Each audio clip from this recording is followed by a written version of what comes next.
You are about to learn one of the biggest secrets in the history of the world. It's a secret that has huge effects for everyone who lives on this planet. Most people can feel deep down that something isn't quite right with the world economy, but few know what it is.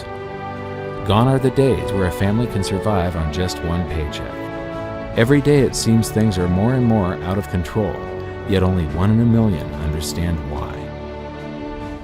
You are about to discover the system that is ultimately responsible for most of the inequality in our world today. The powers that be do not want you to know about this, as this system is what has kept them at the top of the financial food chain for the last 100 years. Learning this will change your life because it'll change the choices that you make. If enough people learn it, it'll change the world because it'll change the system.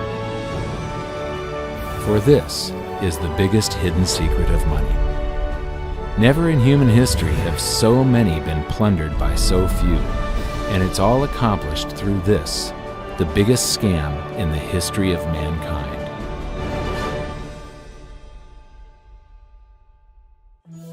They say that money doesn't grow on trees, but the truth is that the modern banking system creates currency far faster than trees can grow.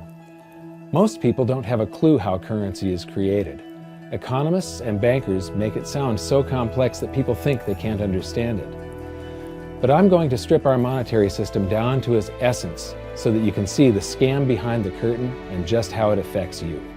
Every modern society creates currency in pretty much the same way. But since the US dollar is the majority of the world's currency, I'm going to use the United States as our example.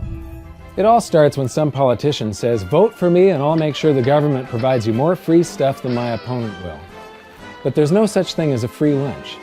So to provide that supposedly free stuff, the politicians vote for the country to spend more than its income. This is called deficit spending. To pay for that deficit spending, the Treasury borrows currency by issuing a bond. So what's a bond? If you think about it, a bond is really nothing but a glorified IOU. It's a pretty piece of paper with numbers printed on it that says, "Loan me $1 trillion today, and I promise over a 10-year period I'm going to pay you back that $1 trillion plus interest." But what you need to understand is that Treasury bonds are our national debt. These glorified IOUs are to be paid back by you and I and our descendants through future taxation. Therefore, when the government issues a bond, it steals prosperity out of the future so that it can spend it today. The Treasury then holds a bond auction, and the world's largest banks show up and compete to buy part of our national debt and make a profit on it by earning interest. You'll notice that as we move through this process, the big banks are there, taking a cut every step of the way. This isn't by chance, as you'll see shortly. Then, through a shell game called open market operations, the banks get to sell some of those bonds to the Federal Reserve at a profit.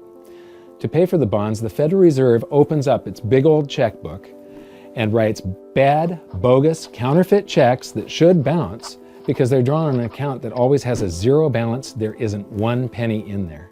To quote from the Boston Federal Reserve, "When you or I write a check, there must be sufficient funds in our account to cover that check. But when the Federal Reserve writes a check, there is no bank deposit on which that check is drawn. When the Federal Reserve writes a check, it is creating money."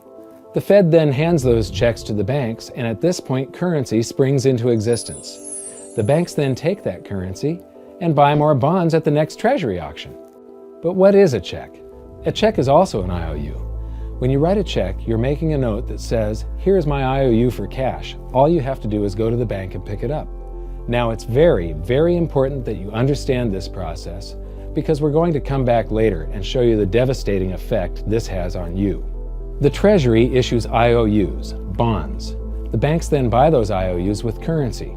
The Federal Reserve then writes IOUs, checks, and hands them to the banks in exchange for the Treasury's IOUs, the bonds.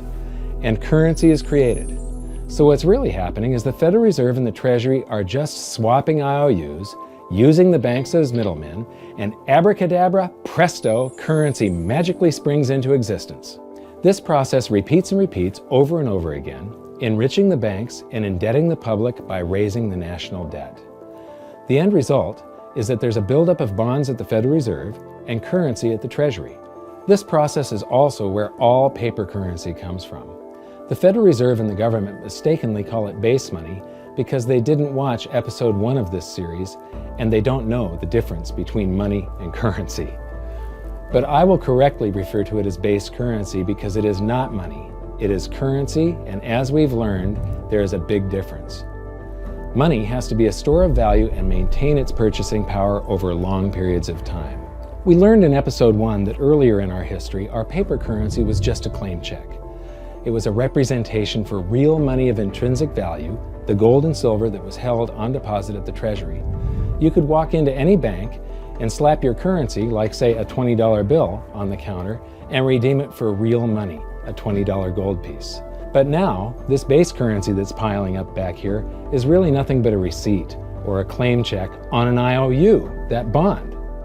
So it's really nothing but a supply of numbers. The Treasury then deposits the newly created currency into the various branches of the government, and the politicians say, "Hey, thanks for that." And the government does some deficit spending on public works, social programs, and war. The government employees, contractors, and soldiers then deposit their pay in the banks. Now, this may come as a shock to you, but when you deposit your currency with the bank, you're not actually depositing it into an account to be safely held in trust for you. Instead, you're actually loaning the bank your currency, and within certain legal limits, they can do with it pretty much anything they please.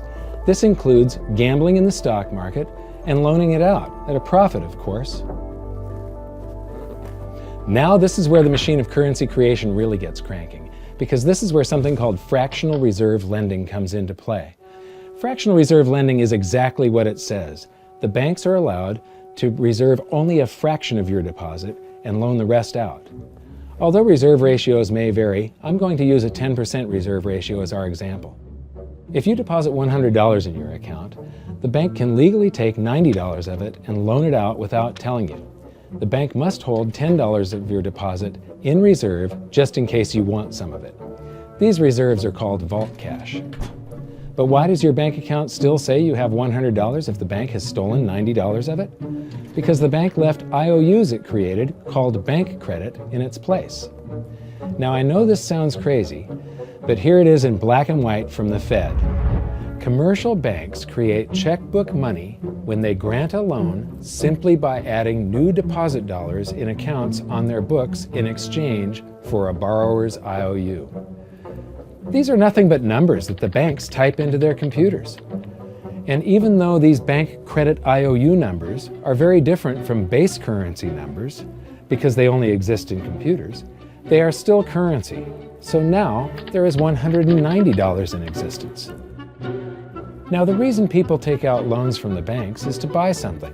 They're going to buy a house or a car or something like that.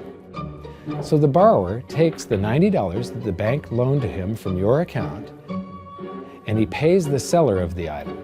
But then the seller deposits that currency into his account and his bank loans out 90% of that and leaves bank credit numbers in its place. So now there's $271 in existence. This process repeats and repeats until under a 10% reserve ratio, an initial deposit of just $100 can create up to $1,000 of bank credit, all backed by $100 of vault cash, just 10%. But as I said, reserve ratios vary wildly.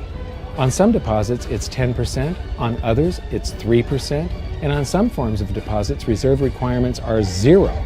The result is that the expansion of the currency supply by the banks is far greater than even this example would lead you to believe. So once again, when currency is deposited in the banks get to lend it out, and then it gets redeposited and relent, redeposited and relent, redeposited and relent over and over again, creating bank credit all the way. This is where the vast majority of our currency supply comes from. In fact, 92 to 96% of all currency in existence is created not by the government, but here in the banking system. Now, massive amounts of currency spewing into society may at first sound like a fun idea. That is, until you remember one of the most important hidden secrets of money from episode 1, that the prices of everyday goods and services act as a sponge on an expanding currency supply. The more currency we have, the more prices rise. This is where inflation comes from. The true definition of inflation is an expansion of the currency supply. Rising prices are merely the symptom. So our entire currency supply is nothing but a couple of bucks whipped up in this hocus-pocus scam where the Treasury and the Federal Reserve swap glorified IOUs, and a bunch of numbers that the banks just type into their computers. That's it. That's our entire currency supply. It's nothing but a supply of numbers. Some of them printed, most of them typed, and there is nothing else. But if you thought that was crazy, get ready to enter the twilight zone of modern economics. We work for some of that currency supply. True wealth is your time, but we trade away moments of our lives, hour by hour, day by day, and year by year, for numbers that somebody printed on pieces of paper or just typed into a computer. Now those numbers represent our blood, sweat, tears, labor, ideas, and talent. We are what gives the currency its value. But here comes the really cruel joke. We work hard so that we can save some of that currency, so that we can pay the tax collector. In the United States, it's known as the IRS. They then turn it over to the Treasury so that the Treasury can pay the principal plus interest on that bond that the Federal Reserve bought with a check drawn on an account that has nothing in it.